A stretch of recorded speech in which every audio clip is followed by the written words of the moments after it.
Imagine, demain tu te réveilles, tous tes comptes bancaires sont bloqués. Tous tes comptes mobile money sont bloqués. Tu ne peux plus rien faire. Tu ne peux ni envoyer, ni recevoir de l'argent. Tu vois ton argent, c'est là, mais tu ne peux rien faire. Tu ne peux pas toucher, tu ne peux pas retirer. Qu'est-ce que tu vas faire? Tu ne peux ni acheter à manger, tu ne peux ni payer ton transport, tu ne peux ni payer ton éducation, tu ne peux ni envoyer à ton parent, à ta fille, à ta petite soeur, à ton frère, à ton cousin. Tu ne peux même pas t'acheter des habits. Et c'est dommage. Et il faut toujours y penser parce que la plupart vivent dans un monde imaginaire sans penser à ce type de scénario. La plupart vivent dans ce monde sans jamais voir à long terme sur les possibilités que cela peut peut-être ou alors potentiellement leur arriver. Et je te pose cette question pour que tu puisses réfléchir dès maintenant. Qu'est-ce qui t'arriverait ou alors comment est-ce que tu réagirais si demain tu n'as plus accès à tes comptes bancaires, à tes finances parce que pour X ou Y raison, ça a été bloqué. Tu vas peut-être croire que je suis juste en train de parler, mais c'est réel. C'est réel pourquoi? Je vais te prendre un simple exemple.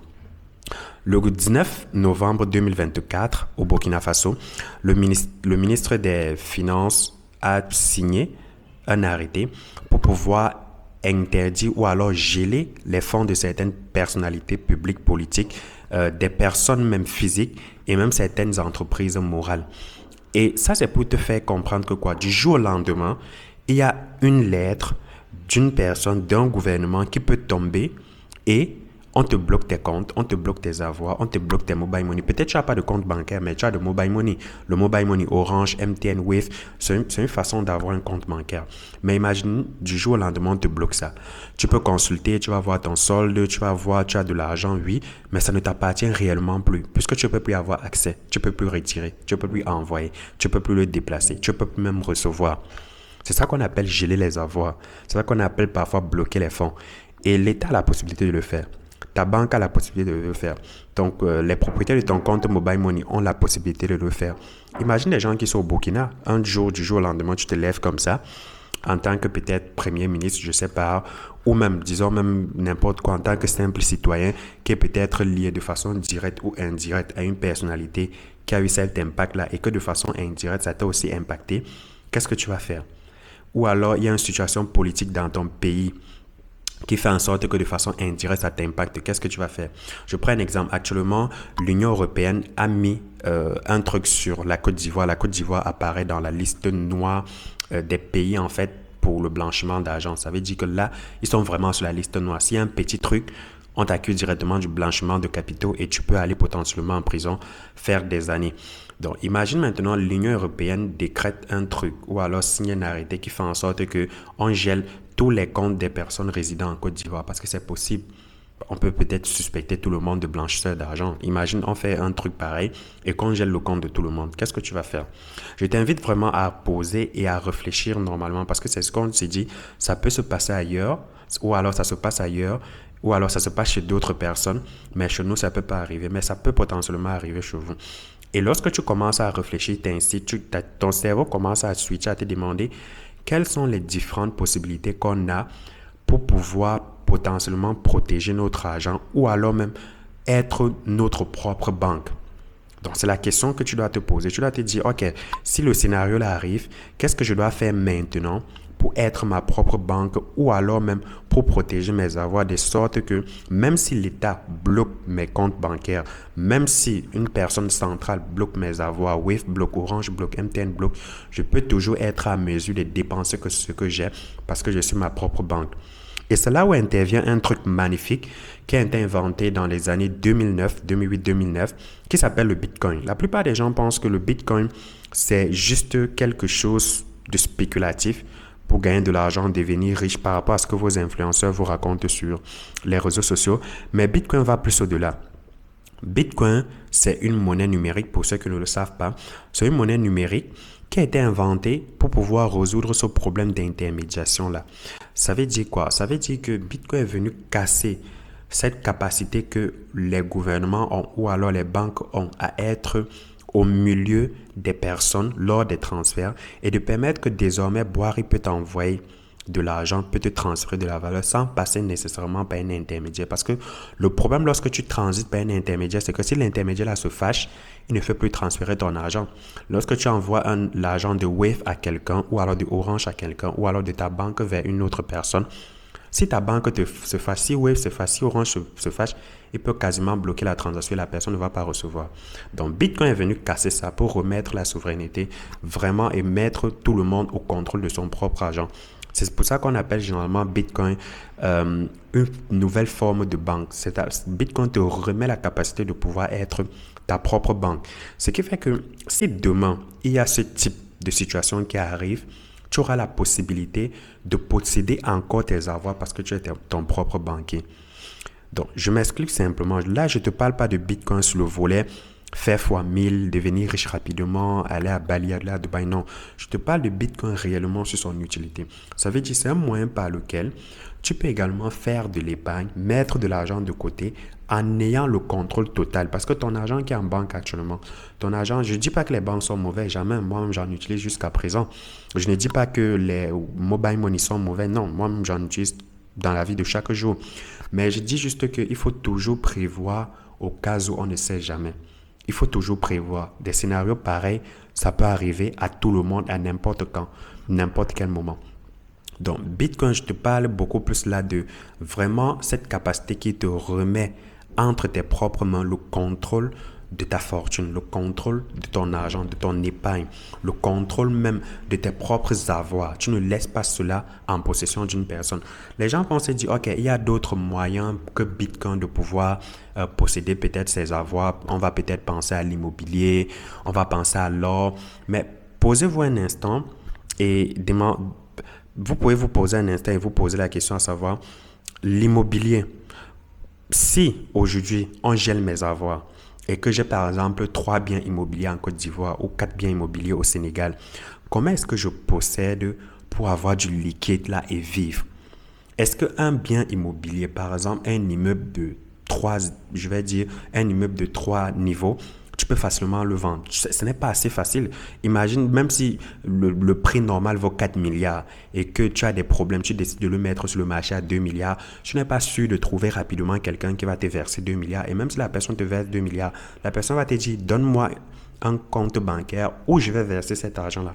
Mais imagine donc que tu as les problèmes bancaires et tu ne peux pas verser. Donc, ça veut dire que l'immobilier est déjà éliminé d'office. Deuxième des choses, c'est l'or. Les gens vont te dire, ah, tu peux mettre ça sur l'or, sur les actions et tout ça. Mais imagine, l'or n'est pas transportable.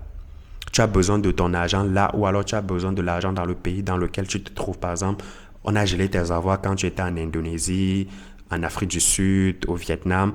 Mais tu as besoin de l'argent là-bas. Comment tu fais? Et tu n'as pas voyagé avec l'or. Tu vas venir transporter, passer à l'aéroport avec. Il te faut des demandes, il te faut des justificatifs, il te faut des autorisations pour pouvoir transporter de l'or. Et je ne pense pas qu'il est autorisé à transporter plus de 5 kg d'or. Il n'est pas autorisé à transporter. Et même si tu transportes juste un lingot d'or au niveau de l'aéroport, il y aura des vérifications qui seront faites. Et ça veut dire que l'or également est déjà éliminé. Et même si tu as des actions en bourse, sur des entreprises en bourse, la possibilité de pouvoir liquider facilement ces actions-là n'est pas toujours, je vais dire, vraiment utile. Même si tu dois liquider tes actions en bourse, par exemple, imaginons que tu as investi ou alors tu as fait de l'épargne sur certaines actions à la BRVM, par exemple. Même lorsque tu veux vendre tes actions-là, tu dois passer par une SGI. Et la SGI est rattachée à une banque. Et puisque tu as déjà les problèmes avec la banque dès le départ, ça veut dire que tu ne peux pas cash out ton argent. Tu ne peux pas vendre les actions et recevoir ton argent. Bitcoin, aujourd'hui, je t'invite vraiment, si tu n'es pas encore intéressé à ce sujet-là, à réellement te documenter dessus. Bitcoin, je peux t'accompagner, je peux te montrer comment ça marche, je peux te montrer comment garder une partie de ton patrimoine en Bitcoin. Je peux te montrer plein de façons de l'utiliser, comment le sécuriser, comment l'acheter et tout ça. Il suffit juste peut-être de me contacter en inbox et on verra comment le faire. J'accompagne des personnes, des particuliers et même des entreprises en B2B à le faire. Donc, pourquoi pas toi? Je t'invite vraiment à creuser. Ne vois pas Bitcoin seulement sur les courbes. Les gens sont en train de parler sur Internet, investir, gagner de l'argent. Non, ça va bien plus au-delà. Imagine un actif qui n'est pas contrôlé par un État, qui n'est pas contrôlé par une banque, qui n'est pas contrôlé par une personne. et un actif qui est transportable. Avec ton téléphone, tu peux posséder des bitcoins à l'intérieur. Tu peux voyager à travers le monde avec. Tu arrives au Burkina, tu peux vendre tes bitcoins et recevoir ton franc CFA. Tu arrives en Malaisie, tu arrives en Indonésie, tu arrives au Pakistan. Tu peux vendre les mêmes bitcoins parce que ça a la même valeur partout dans le monde et retirer ton argent, avoir du cash pour pouvoir vivre. Prenons l'exemple que ton compte bancaire a été gelé en Côte d'Ivoire, par exemple. Tu peux décider que, OK, puisque mes comptes ont été gelés, au moins si j'ai mes bitcoins peut-être dans un de mes wallets, ce que je fais simplement, c'est de vendre ce bitcoin-là. Tu peux trouver un marchand P2P à qui tu vends ça, il te remet du cash. Et avec ce cash-là, tu peux donc subvenir à tes besoins.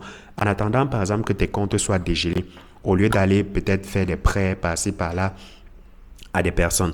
Donc, Bitcoin va bien plus au-delà de ce que les médias peuvent vous parler ou alors de ce que vous pouvez comprendre par des influenceurs bling bling. C'est pour ça que j'ai décidé de faire ce type de contenu dans le mode décontracté pour permettre à n'importe qui, à ceux qui recherchent vraiment l'information, de tomber sur cette vidéo-là et réellement de comprendre l'utilité. Je ne suis pas là pour vous promettre des rentabilités rapides sur Bitcoin, non. Je suis là pour vous montrer les vrais user cases. Si les problèmes vous arrivent, par exemple, c'est qu'il y a eu au Burkina l'année dernière, le 19 novembre, avec des décrets. Ça peut vous arriver, ça peut arriver à un de vos proches, mais comment est-ce que vous allez réagir? C'est maintenant le moment de commencer à préparer ça. Comment est-ce que je prépare ça? Même si j'ai déjà diversifié dans d'autres domaines, l'immobilier, l'or, la bourse, pourquoi ne pas essayer l'optique du Bitcoin, des USDT? Par exemple, en possédant des USDT, tu peux posséder des USDT qui sont des stablecoins en le gardant dans ton portefeuille. Si tu as peur que le prix du Bitcoin va fluctuer, possède des stablecoins. Les stablecoins ne fluctuent pas. Sa valeur reste, si tu possèdes 100 dollars ou alors 100 USDT, c'est équivaut à 100 dollars. Dans 5 ans, ça sera toujours la même chose. Ça ne va pas fluctuer, un peu comme Bitcoin le fait tout le temps. Donc, je voulais vraiment faire cette vidéo aussi pour attirer votre attention, alors pour attirer ton attention sur des possibilités que cela puisse arriver à toi, à un de tes proches, à un de tes collaborateurs et même peut-être dans des catastrophes naturelles. Imagine par exemple, il y a des bombardements partout ou alors une des banques fait faillite et que tu avais mis toute ton épargne dans cette banque-là. Et comme on le sait déjà, les garanties dans l'espace CDA, dans l'espace UEMOA, je pense que ça ne dépasse pas 10 millions. Je pense que ça ne dépasse pas 10 millions. Donc, ça veut dire que même si tu avais 100 milliards dans ton portefeuille, que la banque fait faillite, le maximum avec lequel on peut te rembourser, c'est pratiquement, je pense, 10 millions de francs CFA, si j'ai bonne mémoire sur les chiffres. Et même si tu as 10 millions, et que peut-être tu avais d'autres trucs à faire. Même le remboursement, ça ne se fait pas instantanément. Donc, il te faut vivre en attendant ce remboursement ou alors en attendant qu'on dégèle ton compte. Pensez-y vraiment et dis-moi dans l'espace commentaire, après cette vidéo-ci, est-ce que tu penses réellement que maintenant tu as une solution potentielle que tu pourras utiliser au cas où ce type de scénario t'arrive et de façon triste? On ne le souhaite à personne, on ne souhaite pas que ça arrive.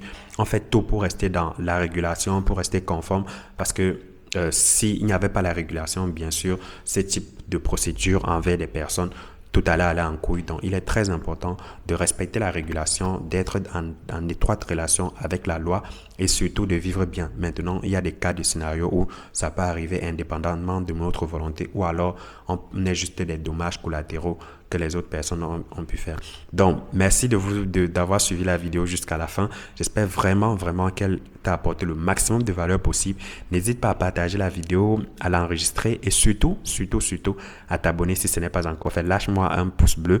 Ça permet à la chaîne YouTube d'être référencée, de faire comprendre à YouTube qu'on a du bon contenu. Donc, je te donne rendez-vous à très bientôt pour un nouveau contenu. Mais surtout, abonne-toi. C'est gratuit. Qu'est-ce que tu attends? Abonne-toi, clique sur le bouton abonner. Ciao et à la prochaine.